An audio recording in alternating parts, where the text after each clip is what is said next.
I wonder why. Wristwatch was turned up a little bit. Oh, you guys are both doing well. Probably been up for about an hour, so just kind of restlessly in bed. And I got the thing on, you know, you lose track of what day it is. And it's like, yeah, it's right, it's so late. Maybe there's a number of intelligent radio life forms that are out there in radio land.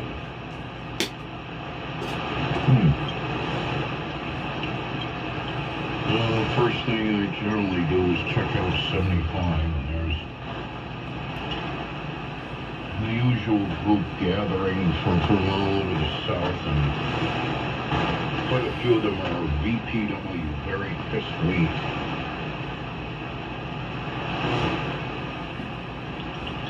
And then there's others that have reasonable signals. I don't feel like getting in any big groups.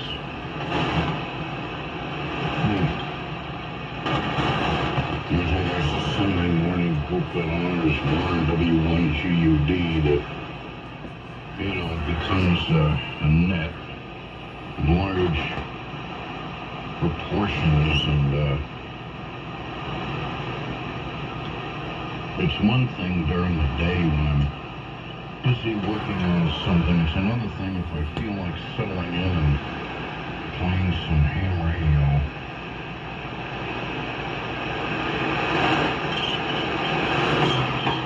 Can't really get into a meaningful conversation with a couple of people because, you know, when you have a net, like 30 other people that jump in, and you can kind of get a conversational thread going. I'm content to listen, but I feel like getting on. So I put the race box on and came down here, and sure enough, I heard you setting up there like how's everybody doing?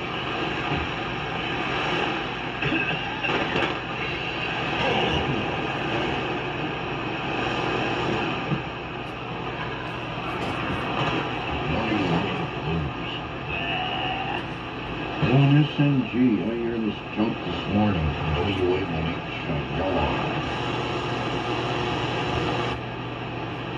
WA1HLR, N1SNG.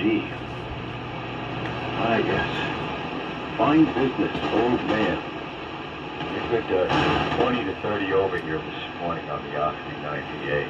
Just swinging that needle right over there. Not so accurate carrier level meter. Yeah, there's some QSB in there, but let me just say you're full quieting here, Tim.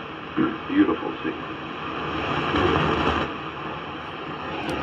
Yeah, as far as the net goes, on a military radio net, it's more a matter of the guys getting the rigs on the air. I mean, there's some rigs that come in. I don't even know what they are. I don't have the master military radio book, you know, with all the models in it and all that. So it's pretty amazing. Some of the rigs that are on the air. Yeah, I got that too. And yeah, where they're coming from. So you know, we're signals that keep talking everywhere. It was snowing. It's like, yeah, that's supposed to be kind of north of there, isn't it? But you know, weather reports, guys out in Florida. You know, it depends on the time of year. And, you know, Maine, Vermont, New Hampshire, New York, Mass, Connecticut, Pennsylvania, New Jersey, and in South Carolina, North Carolina. It just goes right down the coast.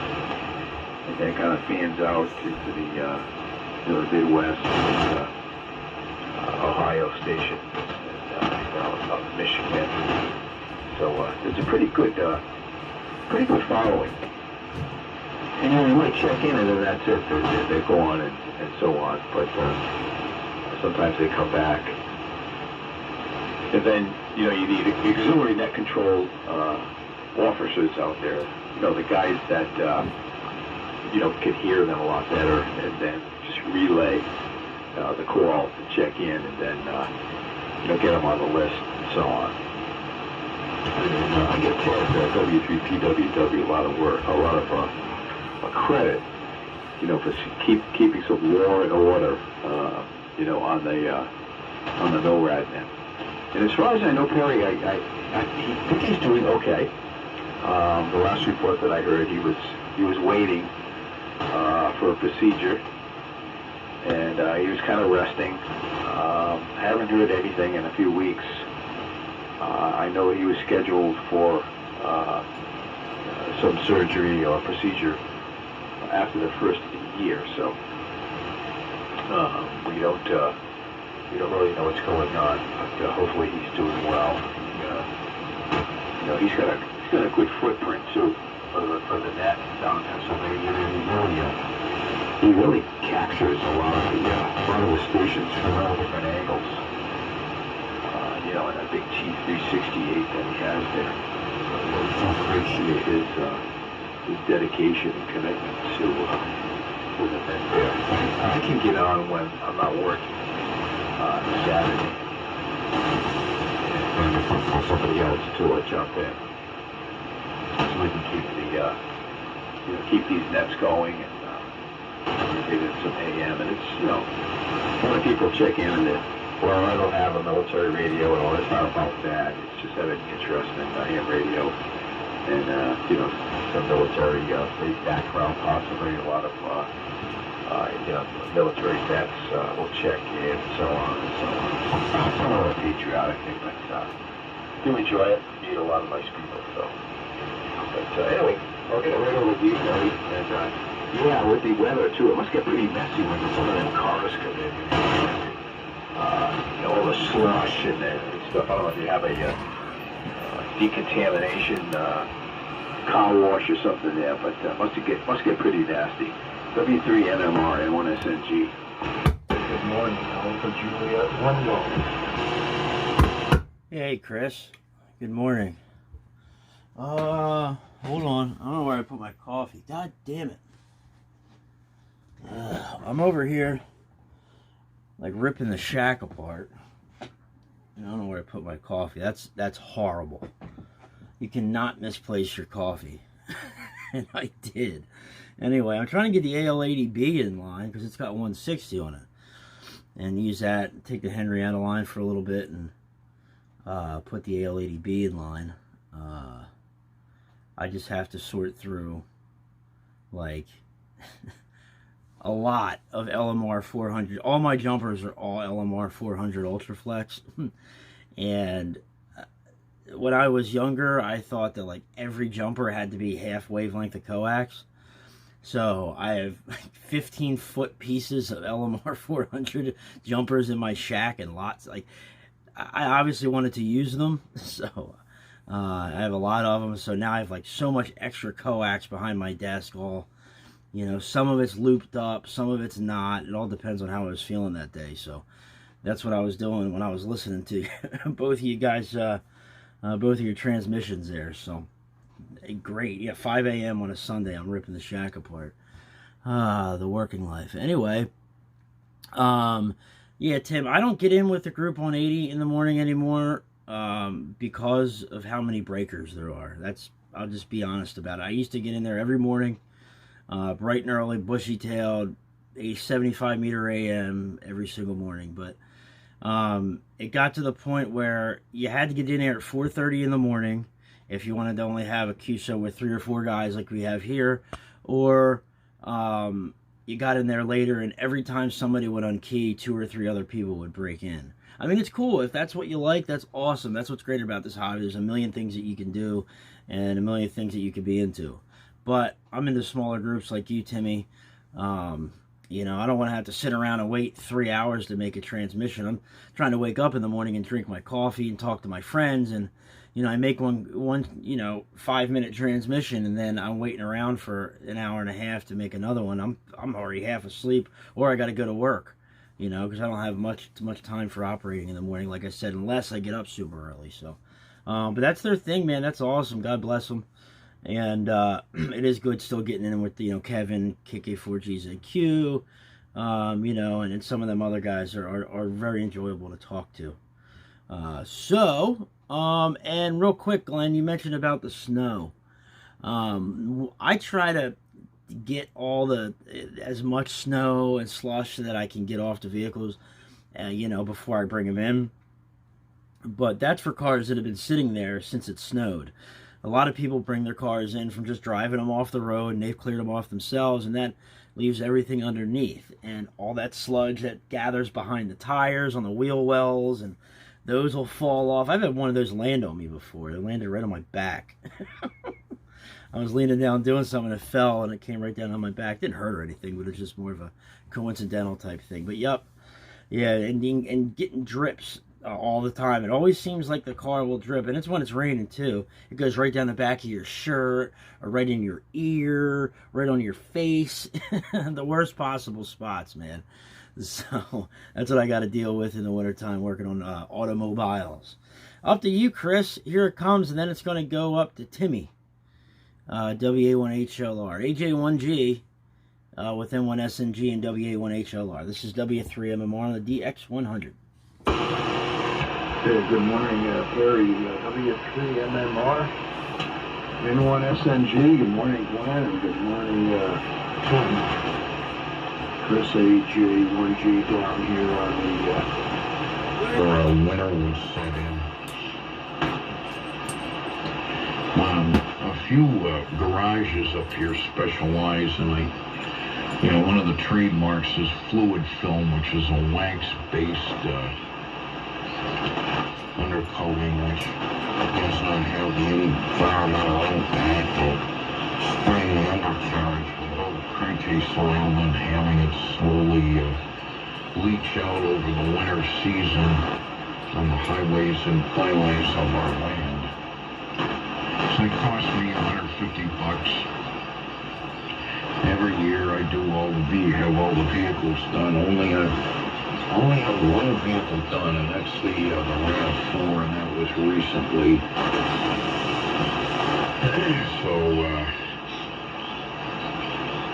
it keeps the salt monster at bay. Most frequent trips to the car wash, where for extra money you set it up to give it an undercarriage bushing. So that's what you really want for me, to keep the vehicle running like it's running. Keeps the salt monster out of the equation. I would imagine the fluid film undercoating is available in many places, so you're a good looking vehicle, a good solid car, it should be a yearly thing, just year done. Anyway, enough of that. N1SNG from WA1HLR. WA1HLR N1SNG. All right, Tim, very good. Yeah. Up bombardment of salt here on the highways. They use all sorts of other chemicals. And not only that, the daily commute for me, the sand and the salt, it just pulls right off the frame and all the hardware and stuff. And a very destructive environment. You have to have a bad winter. But this year hasn't been too bad, not too beat up. It's a 2019. All you need is a new windshield, just because of the sand on the highways, and they dump, and then you get this blasting for the next 2 weeks after they sand. So it is one of those. Hopefully they're gonna get out of that mode within the next year, and won't have to do that commute anymore. And I don't put any more. They used to have a Rusty Jones undercoating, and you know, in certain environments. I know a guy used to live in Russia, and they used to do the same thing. Just spray it on it. Not too healthy for the environment, but what is? If you're doing it yourself, just the, you know, the exposure and all that. If you're wearing a respirator, that's one thing, and then clothing and all. Actually, you become flammable too. Hey, good on the Whittling stove, yeah. Good to have a backup. You know, when all else fails, at least you got something else there. You can fire it up. We had 6 trees taken down here. Oh, about I don't know, maybe 8 months ago. And I mean, these were huge. And they put in a 90-foot crane. They parked it in the side yard. And I had one of these oak trees where the, you know, the 4 acorns grow together, and then you have 4 trees in one. It's kind of a bouquet of oak trees, red oak. So those were starting to get a little bit too big, and there's only the roots on the side holding it together, so I found some cracks in the middle, and that had to go. So, and those were probably good 60, 70 footers maybe. They came in and they backed the crane in. They backed a bucket truck in there. Guy got out of the bucket truck, went up into the tree about halfway, a little more than halfway up.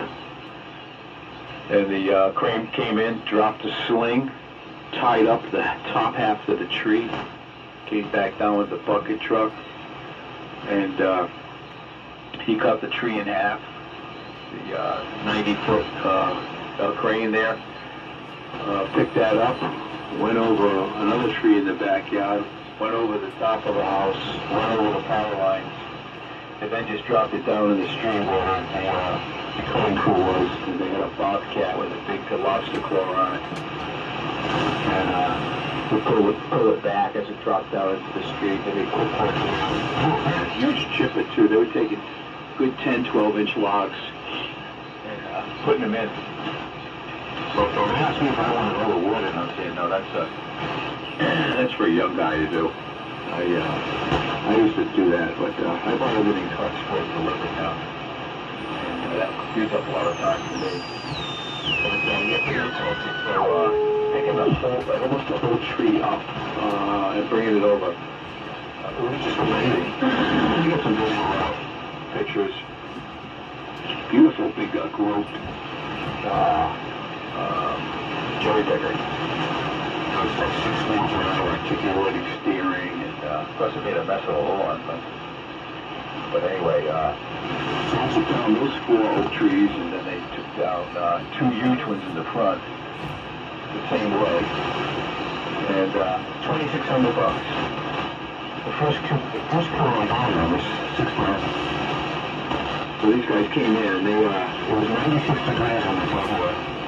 It was 4 o'clock in the afternoon, and they were out of here about 8 o'clock, sweeping up and everything. They came back later, they did some landscaping, but, you know, that wood there laying on the front lawn, so I had a nice log out there. It was about maybe 30 inches across.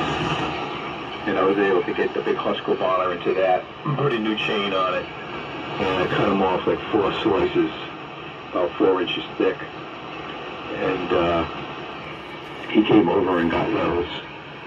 But in any case, I had to find new antenna supports, because those, well, actually just for one leg of the 160, which wasn't a big deal. But yeah, we've got the fireplace insert, a Yodel Kennybug 450. Had that for about 20 years now, and it's nice. Doesn't heat the whole house, of course. We don't heat the basement because we don't have to. I've got heaters in there, all the habitable areas. But when it gets really nasty cold, we put the heat on too, just to get the downstairs a little bit warm.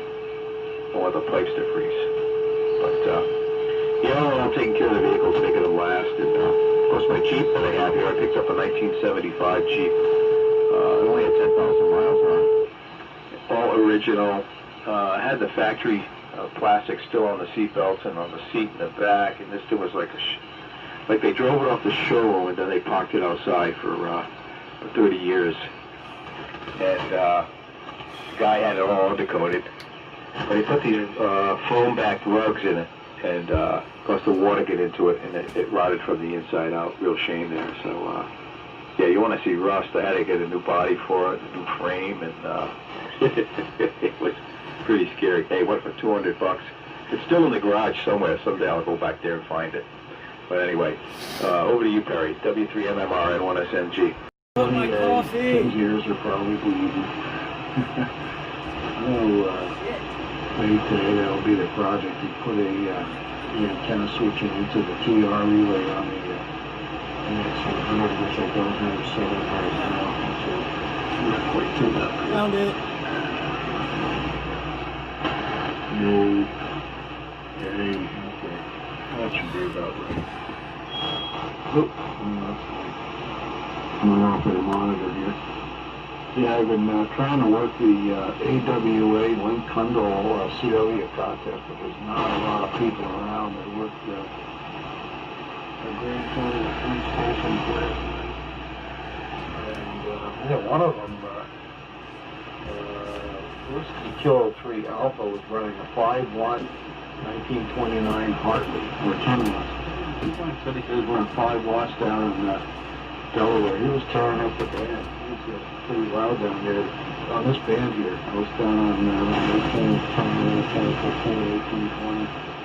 And I just worked a guy this morning down there, but he was up in Vernon, Connecticut, but he wasn't in the contest. But no one around, just calling CQ after CQ. Reminded me of the novice band. In fact, I looked at WK3W, it was just like the novice band, because he was crystal control. And he was on, I don't know if it was a Hartley then, it was crystal control, probably cold test, but anyway, he was crystal control about 2 kc down. I just kind of heard the edge of his signal calling me, and I worked from split basically like novice style. It was a lot of fun. So, yeah, no snow here. Oh, what's going on? Oh my God, my carrier's way up. Damn carrier control keeps drifting on me. That was a lot of fun.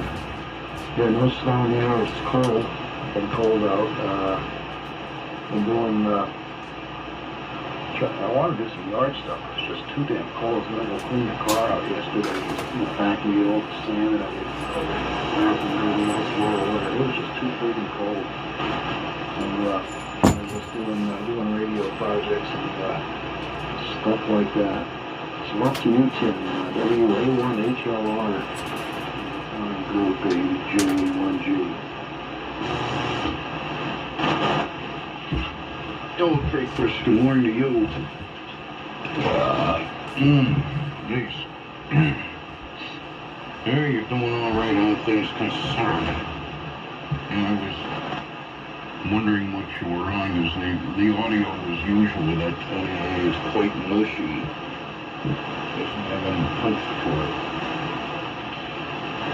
I think your BC191 does a better job. In the 28, I think if I were in your shoes, I would be standing up the 28 as far as AM operation and use it strictly for vintage slump bucket work. Because you've got, once you tell me what you got hanging out there, you got a lot of potential.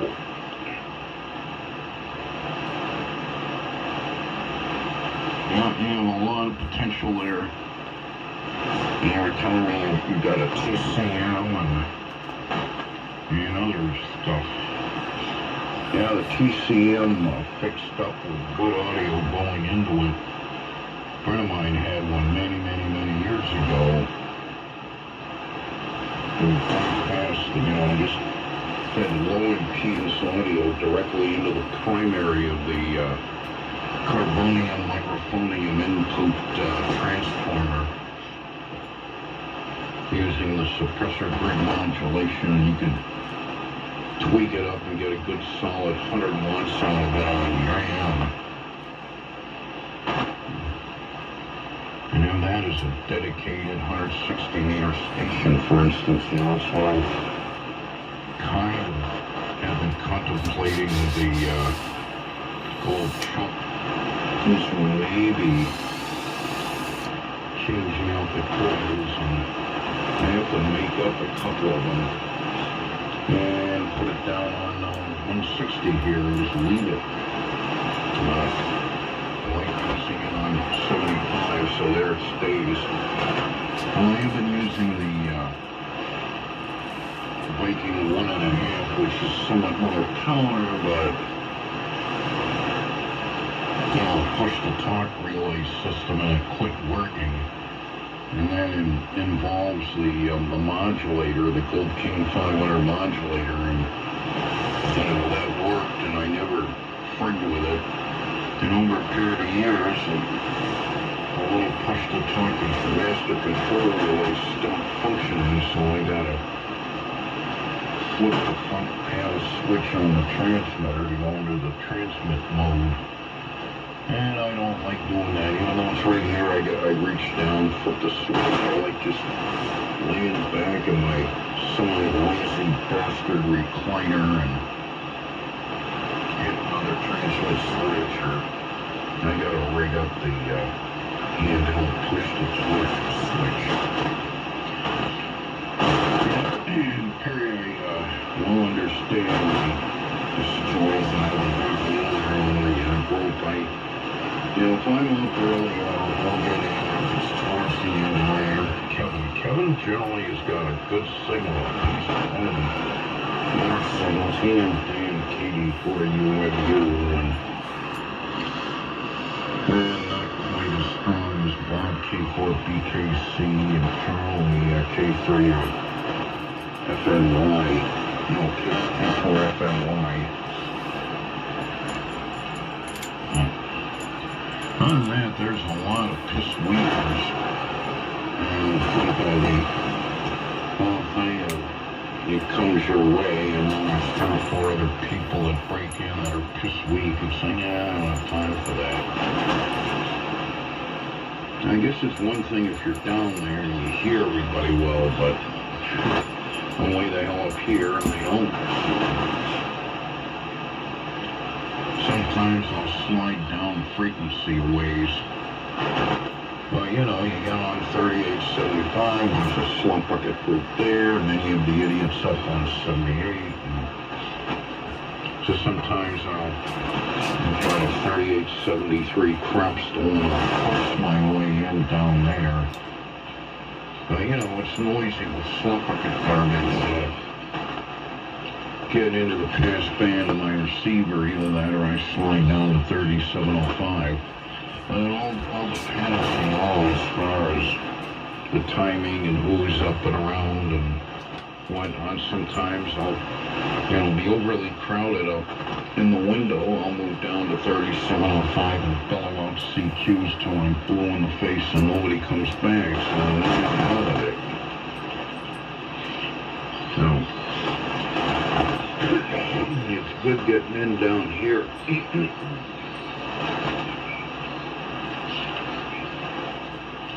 Yeah, I think we have about 4 or 5 inches of snow on the ground that is mostly compacted down. And, you know, for years and years and years, many years, there's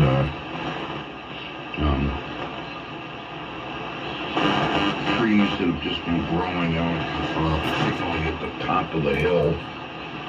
They could threaten guy wires at towers, and finally found some very talented tree service guy who lives in the next town, and this past week he's been up 3 days in a row because, you know, tree people are hard to get hold of, and he's very reasonable. Quite a few trees have been taken down here about a limb, so there's a lot of firewood, you know, good hardwood on the ground. That'd be very good for the Woodline stove. And I have not used, I've not heated with the big W in quite a number of years, and I'd like to, I'd have to move a lot of crap out of here to make this place safe for Woodline stove operation. Is that is one thing I find enjoyable. You know, you get up in the night like I do, and there's a bed of coals in there, and you toss in a couple of fresh pieces and have the door cracked open just a bit, and then you see the flames brighten up, you know, and the Woodline begins to catch and burn, and then close the door, and you know, there's that radiant heat of the Woodline stove that I find very therapeutic. So, yeah, and the vehicles and the salt and all that, they go crazy. Not as quite as badly as they used to, but they throw down a lot of calcium chloride, or basically a form of salt, on the roads. And one thing, there's a couple of weapons you can use against it.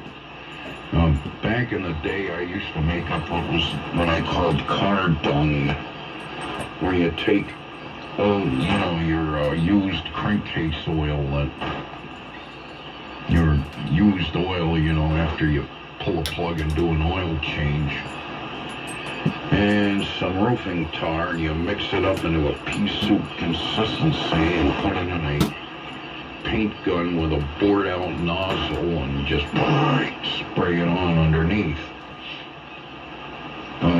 That was a very, very messy job. I had a car dunging uniform, a pair of beat up jeans, and you get the car dung splats that obviously if you put it in the washing machine, it might wind up getting into the works a bit and getting on other clothes. So, after a while you just throw the car dunging uniform in the Woodline stove as well for fuel.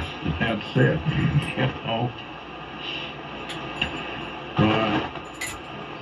then I gone into just spraying the used oil underneath the car, the undercarriage, just